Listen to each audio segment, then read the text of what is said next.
You are watching WOBY, your 24/7 entertainment station.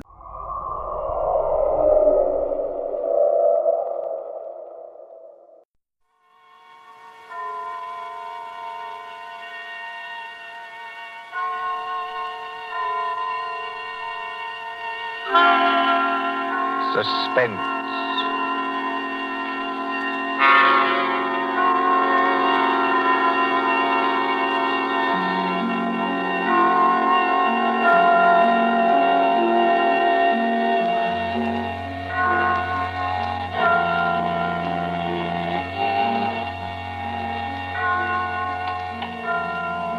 Now let's see.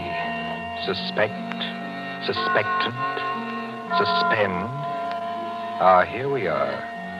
Suspense. The condition of mental uncertainty, usually accompanied by apprehension or anxiety. Fear of something which is about to occur, as do not keep me any longer in suspense. For our story of suspense tonight, we invite you to enjoy The Devil in the Summer House by John Dixon Carr.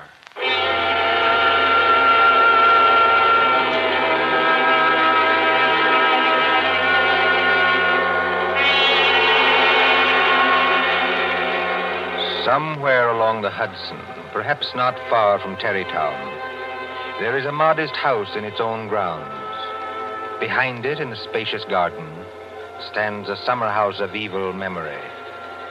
More than 25 years ago, a man shot himself, or at least died, in that summer house. They found Major Kenyon with a scorched bullet hole in his head and the weapon beside him. But we are in the present now. The latticed summer house has grown heavy with vines, and only the other evening 2 men came into that garden at twilight, over the shaggy grass, as a storm was brewing along the Hudson.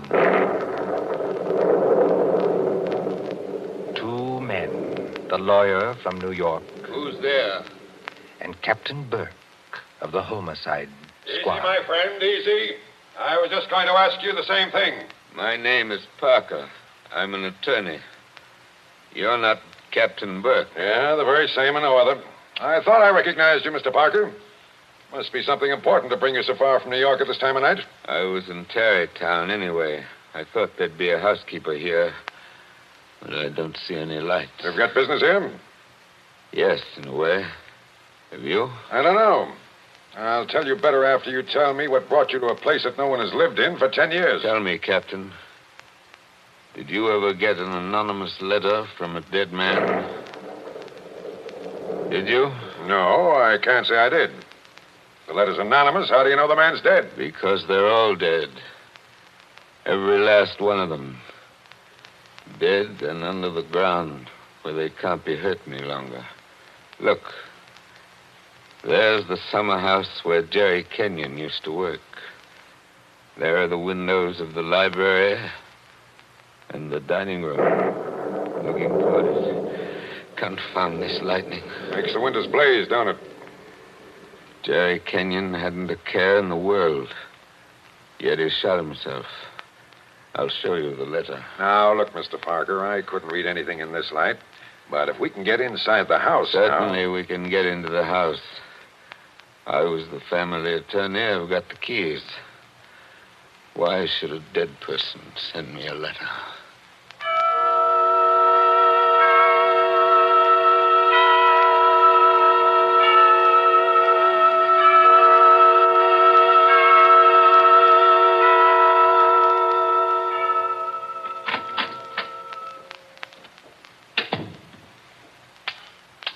No lights working, eh? But you got a flashlight, I see. Came here prepared for anything, eh? This is the library. There were always candles on the mantel. Yes, there they are. Have you a match, Captain? Yes, I'll light them. That's better. Same old heavy furniture. Same old thick carpet, same old globe map. Now, Mr. Parker, this letter that you were talking about. Yeah. Read it. Hey, wait a minute. This thing is dated November 2nd, 1918. That's right, and be careful of that paper. You see how old it is? But it was mailed yesterday. From where? I don't remember. I didn't keep the envelope. Read it. Dear Joe. In case you didn't know it, I'm Joe. Dear Joe, if you want to know how Major Kenyon really died... But we know how he died. It was suicide. Are you sure it was? Whoever wrote this letter doesn't seem to think so. If you want to know how Major Kenyon really died, look in the third drawer of the desk in the library. Press hard at the back of the drawer. Yours very truly. It's not signed. That's right. Now, you're sure you don't know who wrote that letter? This is the first time I've been back in this room, Captain. It was almost a home to me once. There's the chair where Isabel sat on the afternoon it happened. Isabel was Jerry Kenyon's wife. Beautiful woman. There's the door that the maid let me in by that afternoon. You know, Captain, seems to me they're all here tonight. Who? We stand beneath the sounding rafter, and the walls around us are bare as they echo our peals of laughter. It seems that the dead are there. Yet we stand to our glasses steady. You know it? I was in my school reader. How does the rest of it go? Yet we stand to our glasses steady and drink to our comrades' eyes. Here's a glass to the dead already. Hurrah for the next that dies. Excuse me, Captain. I don't know what's come over me talking that way. I was very fond of these people. Are you going to look in the desk drawer? This is a lot of nonsense. Then why are you here, Mr. Parker? Jerry Kenyon was always a happy man. At least that's what I always thought. Big, boisterous fellow. Yeah? He had a good position with Vitaturn. You know, the phonograph company. Yeah, sure, I know. But he'd just been made a major in the Army. 1917. There was a war on then, too, if you remember. I remember. To make the world safe for democracy. Old days. Old heartaches. Old memories. I remember that blazing hot day in August when all the windows were up. I remember this room. And Isabel, that was Jerry's wife, sitting in that chair, knitting. I remember...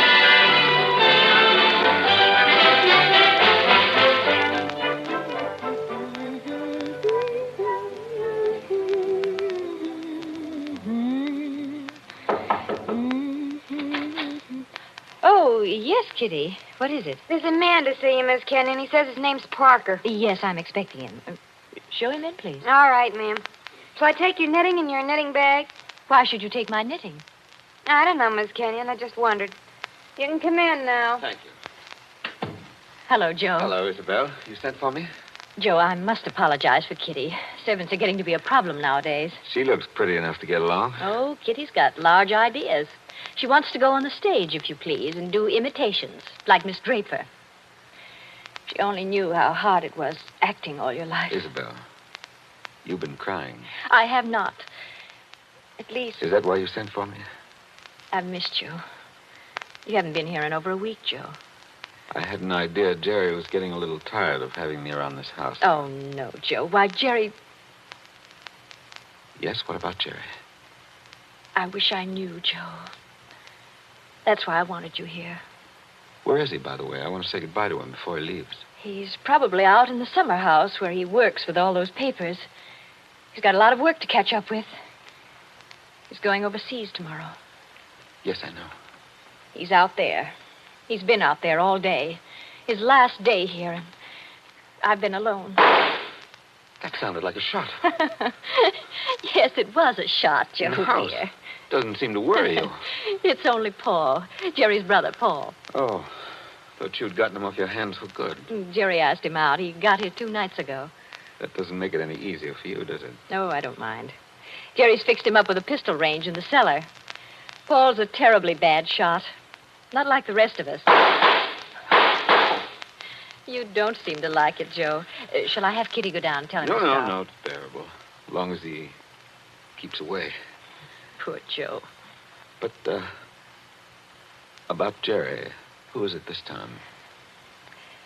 Joe, Jerry's been home 5 days on leave from camp. Well, never mind what camp. But he spent 4 evenings of those 5 with that Fisk woman. Diane Fisk? The redhead with all the money? Oh, she got money? Well. She must have some attraction then.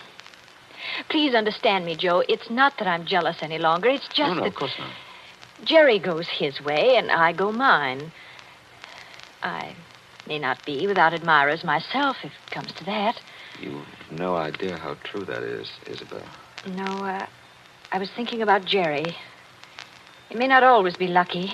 He may meet some girl who's not as broad-minded as I am. And then when he gives her the go-by... Paul must be getting really furious down in that cell. He's not hitting anything. He must be using a lot of ammunition. Now, your trouble, Joe, is that you're too much of a gentleman. And if you really want to see Jerry, there he is now. Where? Just standing in the door of the summer house. Look out the window. Infernally bright out there. Doesn't he look noble in his new uniform? Sam Brown belt and revolver and everything. Look how he turns around and waves his cap at us. Like a real soldier. Real soldiers don't exactly wave their caps, do they? He does. Jerry! Jerry! Hello there! Jerry, Joe Parker's here. Who? Joe Parker. He wants to see you. Well, give him a drink or something. I'll be up in a minute. Into the summer house again. Not a care in the world, has Now, he? listen, Isabel, you've got to slow down. You'll be crying again in a minute. Come on over here and sit down. Light hurts my eyes, that's all. Well, then we'll just pull these blinds. We'll still be able to see. There, how's that? It's better, thanks. Now, can I get you anything? Oh, no, you heard the Great White Chief's orders. I'm to get you something. What'll you have, Joe? A highball? Don't bother with that. Oh, it's no bother. Everything's out in the dining room here. The iceman didn't deliver today of all days, so I'm afraid I can't give you any ice. I read in the paper yesterday that we're likely to have automatic ice boxes any day now. Things that freeze ice by electricity or something. Do you believe that, Joe? I doubt it. Listen, Isabel. Here you are. It's not cold at all. It's the best I could do. Thanks very much. What I wanted to say was, couldn't you get that brother of yours to give up practicing now? Hasn't he done his good deed for the day? Yes, maybe he has. I'll ring for Kitty. You don't have to call me, Miss Kenyon. I'm here. Oh, yes, Kitty. What is it? It's only to tell you there's another visitor. This time it's a woman. Lady Kitty. Call her a lady, please. Oh, maybe. She says her name's Diane Fisk. Diane Fisk, that's Jerry. Kitty, tell the lady I'm not in. Lady. She's a fine lady. I don't want to intrude, my dear. I don't want to intrude. Anyway, it's too late, Miss Kenyon. She's coming down the hall now. My dear Mrs. Kenyon. How do you do, Diane? This is a friend of ours, Miss Fisk, Mr. Parker. How do you do? Now, I don't want to intrude, really. I don't. I wouldn't have intruded for worlds, especially on a day like this. Isn't it awful? But your husband simply insisted, my dear Mrs. Kenyon. He simply wouldn't take no for an answer. I'm sure he wouldn't. Do you know what he's brought from his office as a surprise? No. A phonograph recording machine. He's going to let us use it. So that we can all hear ourselves talk twice. How nice. Heaven's name, can't somebody stop that firing? Don't fly off the handle. Take it easy now. Kitty, Yes, ma'am. would you please go down the cellar and tell Mr. Kenyon's brother he's driving us all crazy. Tell him to stop. Yes, ma'am. My dear Mrs. Kenyon, I do hope I haven't offended you in any way. I know I'm a silly little chatterbox. They say people who have red hair often are.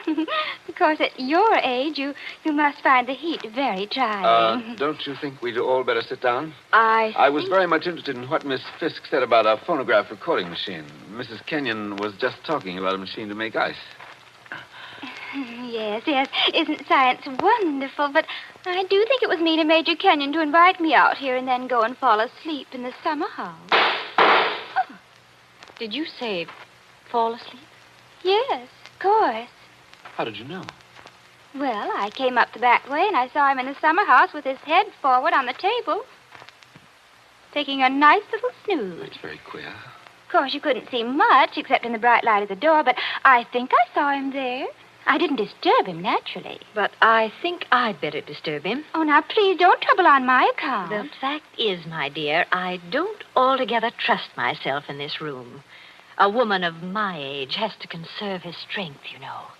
So if you'll just excuse me. Well, of course, if you... Oh, dear, I just can't think what I'm always saying because I have the best intentions in the world, Mr. Barker. But, Parker.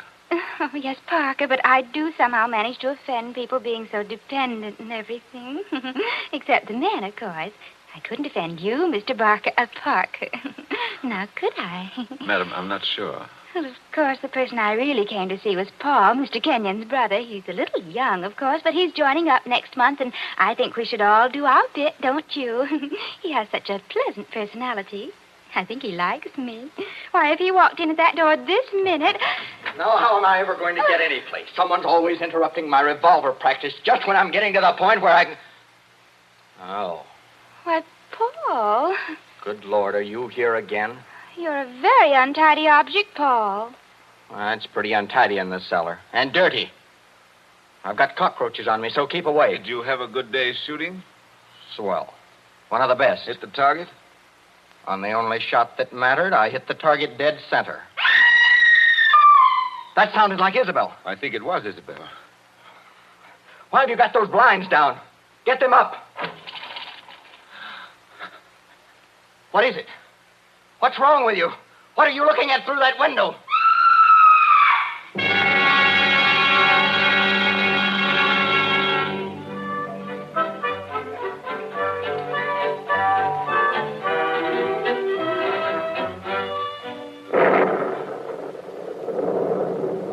That was 25 years ago, Captain Burke. We found Jerry Kenyon lying across the table in the summer house. He'd shot himself through the head with his own revolver from the holster. It was lying on the floor beside him. Shut up, right? I see. When Isabel found him, he'd been dead about half an hour. The doctors proved that, did they? Yes, that shot had been fired against his head. The front of his uniform cap was powder burned where the bullet entered. There's no doubt about that. None at all. We never noticed the real shot Because that young lad was shooting off guns like a maniac in the cellar. Precisely. Now they're all dead. By accident, illness, they're all gone. Isabel Kenyon died less than a year afterwards. I think she died just because she was so fond of Jerry. I suppose you've guessed my little secret. Oh, I think I can sort of read between the lines. You were in love with Isabel Kenyon, weren't you? Yes. Well, these things happen. I never let her see it, you understand? Women know, pretty generally. So, they're gone. The youngest of them. And I'm left alone with old tunes, old ghosts, wondering why the fellow ever killed himself. Why? Why? And this morning, out of a clear sky, I get a letter saying, if you want to know how Major Kenyon really died, look in the third drawer of the desk in the library. But I tell you, we know how he died. Well, aren't you going to do it? Naturally. I've got a key somewhere here that fits the drawer. Now, listen, Mr. Parker. In my father's country, in Ireland, they got a saying that when a man's going to commit suicide... I thought of doing that, too. Then the devil comes in and takes him by the hand and talks to him. They say you can see the devil as plain as I see you, just before you pull the trigger. The devil must have been in the summer house that afternoon, then. Oh, no, he wasn't. What do you mean? Major Kenyon didn't kill himself. He was murdered. My dear Captain Burke, the police covered all that at the time. Everybody had an alibi. They did they? Well, think of what I've told you. Isabel and I were together all the time. Paul, her brother, was shooting off guns in the cellar. Yeah? Diane Fisk. Yeah, what about her? Her chauffeur who drove her there swore he saw her walk straight up to the place. She passed the summer house, but didn't stop there. Well, that checks. Even Kitty, the maid, could prove she'd never stirred out of the house Until just a minute or so before Isabel went herself. Oh, and why did the maid have to leave the house at all? She was taking Jerry the black coffee he drank every afternoon. He'd already been dead half an hour then. And that, my dear Captain, disposes of everybody. Well, now listen, Mr. Parker. You're a good guy, and I'm not going to hold out on you any longer. You see, I say Major Kenyon was murdered because I know he was murdered. By an outsider? By one of the people in the house. That's impossible. Is it? Well, why don't you open that desk drawer and see? What time is it?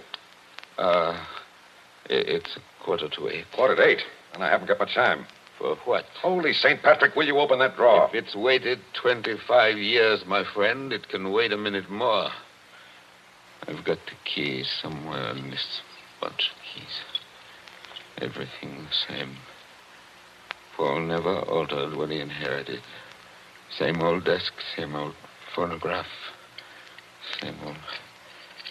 I think this is the key. Yeah, it opens. There's nothing here except one or two old newspapers. Everything very dirty. The letter says to press hard at the back. Now, have you tried that? Doesn't seem to. Yes, by George, it does work. Well? There seems to be a movable back on a hinge. Well, what's inside? Some sort of flat brown paper parcel sealed with wax. And about as dirty as it can get. Open it, man. Open it. I'm going to. It's a phonograph record. There's a plain white label. Something on it written in pencil. I don't see too well nowadays without my glasses. Well, here, give it to me. I'll read it to you. Go on. A record of how I killed Jerry Kenyon. Say, don't you get it, Mr. Parker? This is the real goods. The murderer's going to tell us his own story 25 years later. Be careful. Whatever you do, don't drop it. Well, you seem to be interested enough now. I don't say I'm not interested. I say I can't believe it. You know, when you were talking about the dead coming back and that kind of thing, you sure started giving me goose pimples. But that's just what it is, a dead person. Now, there's the phonograph. Put that record on. Let's hear what the ghost says. Any of them could have made the record, of course. The apparatus was all here. Don't just stand there by the phonograph. Won't it work? Yes, it works. Is it wound up? Yes, it's wound up. Here goes. Now, look, Mr. Parker. Whose voice do you think it's going to be? I don't know. Now, I want to warn you. The voice you're going to hear from there... Please, be quiet. Listen. I've started it up. Well, speak up. Who killed Jerry Kenyon? I killed him, Joe, dear. Isabel. I'm sorry about it, Joe. But I had to have you for an alibi. And you were so terribly easy to It's fool. only a phonograph record, man. Don't look at it as if it was alive. You said you and I were always together, Joe. But that wasn't quite true. I left you to go into the dining room and mix a highball, remember? Yes. And I was carrying my big knitting bag. Remember that, too? And there was something else in it besides knitting. I'm an awfully good revolver shot, Joe. I told you we were all good except Paul. And the back windows of the dining room faced the same way as the back windows of the library. Thank you, Isabel. Thank you. Jerry very was much. in the summer house. I made a sign to him from the window, and he came to the door there. In bright sunlight, 50 feet away. True again, Isabel. True Joe, again. don't you know what August heat is in a wooden summer house? Didn't anybody see that no man would be wearing a cap inside on a day like that? Jerry had taken his cap off before he went into the summer house. We saw him do it. He was bareheaded when he came to the door. So I lifted the revolver and shot him through the head. Then I dropped the gun back in my knitting bag and went back into the library with your drink. Isabel. Don't talk back to the thing, There man. was You'll drive me something else screwy. in my knitting bag, too. I had to use it. It was a duplicate of Jerry's army camp with a powder-burned hole already fired through it in the place I wanted. Very clever of you, Isabel. So I've been the goat for 25 years. I waited for some time and then slipped out to find the body. I fitted the new cap over Jerry's head in place where it ought to go. I put the old cap in my knitting bag. I took his revolver out of the holster and kept it. The gun that I'd used, I dropped on the floor beside him. So I proved it was suicide. You see? You proved it to me. Joe, listen, I'm very sick. They tell me I'm going to die. You are dead. Joe, I'm afraid. I'm going out in the dark, and I don't know what's there. Don't go away, Isabel. Come Joe. on. Just for a minute. Okay, I've had just about enough of this. Joe, I want you to tell everybody about it. I want you to tell them how a poor, crazy woman couldn't stand that man any longer, and how... There. It's cut off, and it's going to stay cut off. Thank you. I've heard about enough, too. But you can't arrest her now, my friend. You can't arrest her now. After hearing that, I'm not going to arrest anybody. Tell me, Captain. Did you know what was on the record? No. That's why I had to hear it. I knew about it, but I wasn't sure what it had to say. But so help me, I never guessed how hard it would hit you. Man, don't you get it even yet? Yes, I get it. Oh, no, you don't. You don't see anything. That was how the fake suicide was managed, yes. That's just how it was all done, bar one or two little things. Only... Only what? Only it wasn't Isabel Kenyon who committed the murder. Did I hear you correctly? You did? This is another one of your little jokes, I imagine. Can't you let me alone? Have you some kind of personal spite against me? What did I ever do? You're going to hear the real truth now if I have to hold you down in that chair. I know Mrs. Kenyon didn't kill her husband because I've just come from talking to the real murderer up the river. But they're all dead. Oh, no, they're not. And I haven't got much time either. That clock's just going to strike 8. What's the time got to do with it? Good deal if you will follow me. Mrs. Kenyon died less than a year after her husband, didn't she? Yes. But it wasn't Mrs. Kenyon's voice you just heard on that record. What? I'm telling you, the real murderer hated her. Hated her like poison and wanted her blamed for the crime. When Mrs. Kenyon died, the real murderer wrote a letter. Well? But she never mailed that letter. She made a lying record of Isabel Kenyon's voice as evidence. Now you figure it out for yourself. Who was pretty enough to take Major Kenyon's eye and strike back like fury when she got thrown over? Who wanted to go on the stage and do impersonations? Kitty, the maid. Ah, you're talking sense. She shot Jerry from the dining room window. When she couldn't borrow Mrs. Kenyon's knitting bag, she went out to the summer house with a gun and the fake cap wrapped in a napkin on a coffee tray. She did go out, I remember. Actually, she got there before Mrs. Kenyon did. But the summer house was dark inside, and Mrs. Kenyon never noticed her. The next day, Kitty wrote that letter, but she couldn't bring herself to send it. So she kept that letter till the day before yesterday. Then one of the boys at Sing Sing... Wait a minute. ...thinking he was doing her a kind action, put a stamp on it and mailed it. Did you say Sing Sing? Yes. They're electrocuting her tonight for the murder of an Italian down at Collier's Hook. I found out about the record, all right. But the one thing I wasn't sure of was that she had done the job alone. Now, frankly, the way you acted, I thought that you might have been in on it, too. Well, that's why I had to hear it through. And it was anything but a joke. And now, here it goes to blazes forever.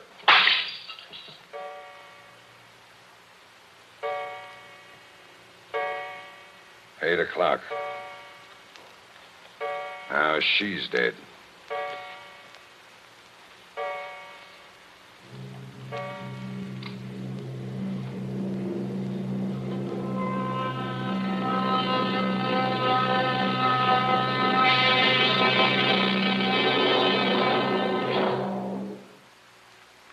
And so ends The Devil in the Summer House. Tonight's story of Suspense.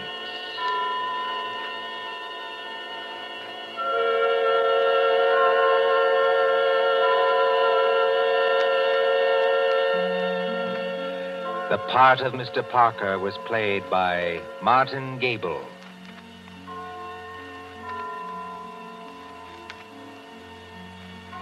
Again next Tuesday at 9:30 p.m. Eastern Wartime. A story dedicated to the thrill of the nighttime, the hushed voice and the prowling step, Another adventure in suspense. William Spear, the producer, John Dietz, the director, and John Dixon Carr, the author, are collaborators on Suspense. This is the Columbia Broadcasting System.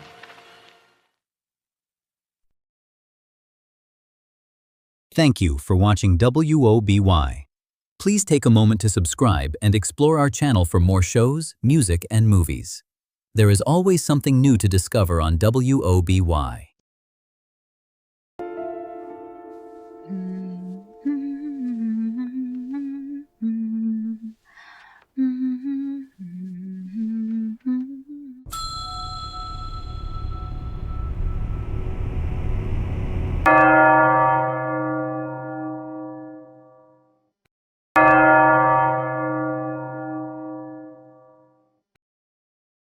It is later than you think.